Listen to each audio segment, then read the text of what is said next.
Hey you guys, what's up? I'm Christian, that's Corey, and this is our review of Naruto Manga 642. But before we begin, I would like to address me not being here for the past few weeks. I've just been working really hard, and no offense to YouTube or this hobby, because we love it to death, but it does not pay the bills. Even though these videos are monetized, it's not paying the bills.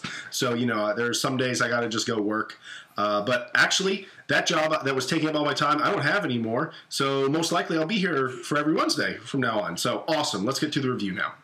So the beginning of this chapter starts off with everyone watching the dust settle from that badass combo attack Naruto and Sasuke landed on Obito. And they're like, did we get him? Did we get him? And then all of a sudden, Obito's chakra balls start like flying over to where he is, and they're like pushing away all the black fire and everything. And it pretty much seems like it didn't really work at all. And then also the fourth's arm is not growing back. And it comes to the conclusion that any attacks based off chakra or ninjutsus won't work against this character. It's always a special event when a brand new technique is introduced in the Naruto manga series. We have the Onmyodon, which is Obito's brand new ability. As you said, it negates all ninjutsu abilities. Pretty much if you use a chakra-based thing, it's not going to work. What's also cool here is Obito starts to fly, and not through the use of happy thoughts, through the ability of simply saying hover. And this is pretty cool. It sort of puts him on the same level as Inoki and kind of like a Dragon Ball character. So I think that's really awesome. It also makes him seem that more godlike. And what I love about this scene is that it's followed by Gamakichi using Hydro Pump, this really badass water-based technique where he shoots it right at Obito. And it doesn't seem to work because Obito is able to block the technique. However, there is a catch here, and what I love about this is that Naruto notices this immediately. He first gets mad at Gamakichi. He's like, dude, what the fuck are you doing? Why are you attacking randomly? And then Gamakichi's like, dude, I'm about to disappear, I gotta go, but I wanted to try something out first. And what I like about the scene is it's kind of cryptic and kind of strange. I don't know if Gamakichi is just testing something here, or he actually knows what's going on with Obito. If he does actually know, he should just tell Naruto, though, because, the whole fucking world is at stake, so I think this is pretty important. It's a perfect time to be cryptic. It is. But what's awesome here is Naruto notices immediately something's not quite right here. They even have a few panels where they go in close on his eye, and he starts to realize something's not right here. And Minato starts to go into this huge talk no jutsu mode where he's trying to talk to Obito and try to talk him down a little bit. In this scene, we actually get to see that Minato is actually really regretful over the fact that he never actually defeated Obito when he had the chance.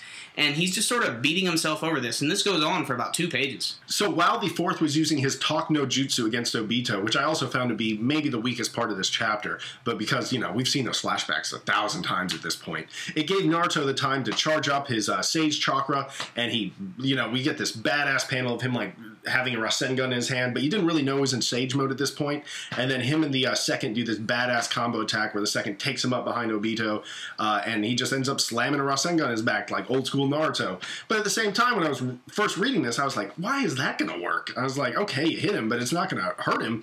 But then if you see Obito's face, there's like a small little bit of blood coming out of his mouth, which in manga terms means you hurt someone. And then, there's this badass wide shot of Obito flying into the ground. It was really cool. And that's almost the end of the chapter, but they actually ended up hurting Obito.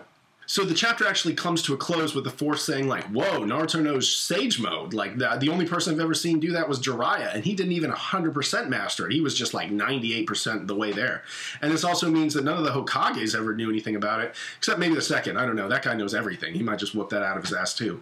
But the actual end of the chapter is the fourth being, like, interrupted of that thought with the silhouette of the other half of Kurama's chakra behind him. I say it's a silhouette because it was all black, and it makes me think, maybe he'll be like a darker tinge of orange, or maybe he'll be like a yellow version of Kurama, but that's how the chapter actually comes to a close, and what a badass, action-packed chapter we got this week. Okay, so what did Super Kami Guru 9000 think of this week's Naruto chapter?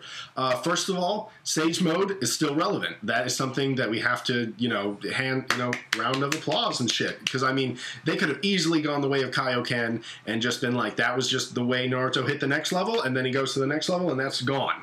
But they still use it, and it's like, it's still like a huge thing. And also, this means, isn't Jugo there? He could probably fight Obito. That's a really, really good point that I never actually thought about. Because he's a huge nature chakra user. And considering the Kages are sort of making their way to the battlefield, and Orochimaru's there, Jugo should be with them. So that would be really interesting to see Jugo go into, like, his really crazy mode. Like, remember during the Kage Summit when he transformed in that mode and he had, like, the volcanoes on his back? Yeah, it was like, What sucked about that, like, I loved that scene because it was great to finally see it for the first time, but he got, like, immediately taken out, like, in, like, 2 seconds by the Raikage in that group, and I was just like, oh, that's a shame, but maybe if they bring him back now, I just love to see him deck Obito in the face. Yeah, I just think it'd be really awesome. He might get killed or seriously wounded after that, but he could at least do, like, one hit, you know, or one cool move, and that would have been really cool, or it could happen in the future. Other things I really liked, obviously, the combo attacks are, like, going to the next level in this series now, obviously. And the second Hokage, even though he's slightly racist, you know, he don't like those Uchiha boys. He ain't racist, man. Even though the second Hokage seemed to kind of come in with a rough start, I mean, he's turned it around. He was a Hokage for a fucking reason. And I always enjoy seeing the old Hokages do stuff because we really didn't get much information about them. What about you, Corey? Honestly, my favorite part of this chapter is Naruto, because obviously this is his series, and, you know, in the first half of the Naruto manga, he definitely had his moments, and a lot of that had to do with the fact that he was the underdog. He had a lot to prove, and we had to go through that entire story arc of him getting to make friends and be noticed by everybody. And now that we're finally at the pinnacle of the series, we get to see what he's really made of. And I love when I see him being competent, like this week when he noticed what Gamakichi was trying to show him, or maybe what he was trying to test out.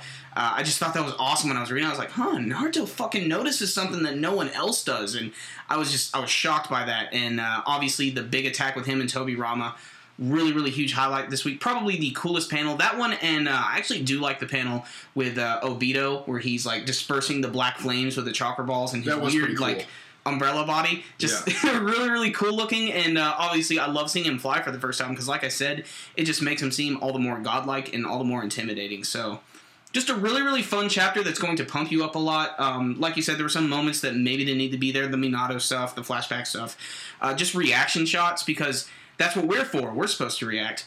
But I love it for bringing Sage Mode back. You know, they have brought it back a few times during this entire arc, but I'm glad that they're consistently making it an important part, and it gives Naruto a little bit more distinctiveness, because we had Jinchurikis, you know, but now he's the only person who can use Sage Mode, because, you know, Kabuto's just sort of hanging out in the cave. And people are always bitching about Naruto only having one move, the Rasengan, but he has all these different sort of applications to it and all these different sort of perspectives he can use it in, and I think that's really what makes this character interesting. I like the Rasengan. I don't know. It never bothered me. Like, I mean, he uses it. I mean, yeah. He can do whatever he wants with it at this point. Okay, you guys, we want to drop a 8 out of 10 on this chapter. The Talk No Jutsu kind of slowed it down a little bit. We'd seen those flashbacks 1,000 motherfucking times, so, you know, kind of done with that. I mean, but it's a manga. You got to get used to flashbacks. They do that. Anyway, so 8 out of 10. We would really appreciate if you guys give this video a thumbs up. It always helps. It's the way to say thank you for us making these. And until next time, Super Kami Guru 9000 out. Hey guys, before you go, please check out our review of Dragon Ball Z Movie 10. The annotation will be above me, like fucking magic or something. Check it out. Hey, and if you guys want to see the most awkward anime I have ever seen in my life, I am reviewing Watamote. I just got done reviewing episode 5. It's like pouring honey on your genitals and throwing fire ants on top of them.